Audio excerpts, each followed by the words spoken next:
Hey guys, so this month, for February, I read The Adventures of Sherlock Holmes.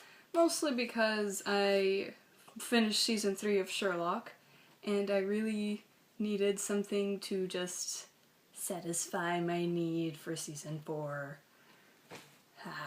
The Adventures of Sherlock Holmes are just a series of little mysteries that Detective Sherlock Holmes solves. These are written by Sir Arthur Conan Doyle, and you've probably seen them redone in movie after movie, series after series, a whole bunch of stuff. The stories of Sherlock Holmes were written, I don't know, like 120 years ago? More than that? At the end of the 19th century. So I thought that, reading them would be kind of slow, after watching Sherlock and being like, excited the whole time. I was like, I'm gonna read something from the 1800s.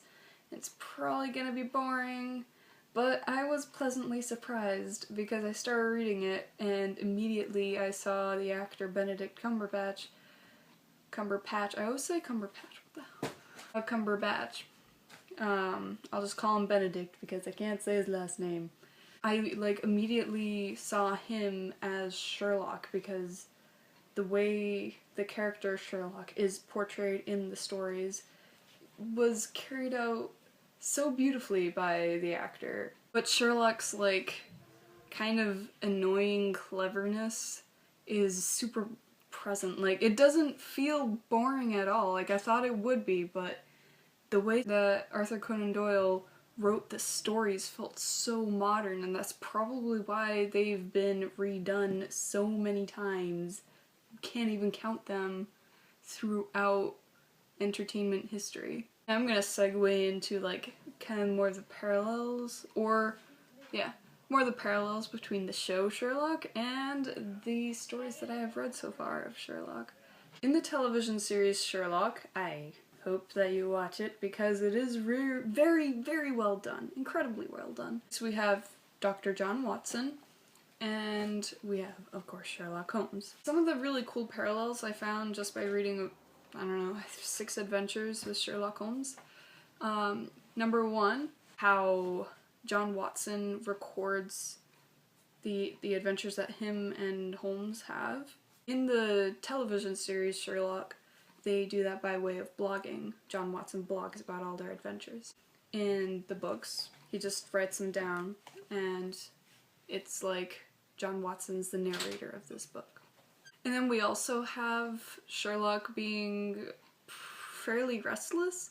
They have him as a high-functioning sociopath in the series, and I'm pretty sure that's what he is in the books too, although it's not directly mentioned.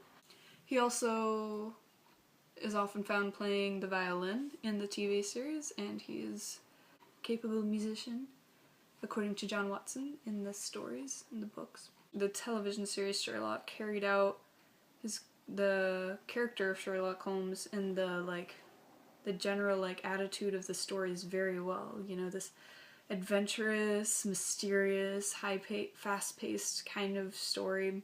And the character, Sherlock, he's kind of frustrating, but at the same time he's brilliant. That's very well seen through John Watson's eyes. I want to continue reading the adventures, all of them, The Return of Sherlock, everything. Because they're written so well. It's incredible. I think they're only written 20 years ago at most. It's really cool. Good job, Sir Arthur Conan Doyle. Another thing I noticed was that the stories aren't necessarily in chronological order, which at first kind of confused me, because they mention the case of identity in the first mystery, and then that obviously doesn't happen till later, although it actually happened before. Timey-wimey with blue.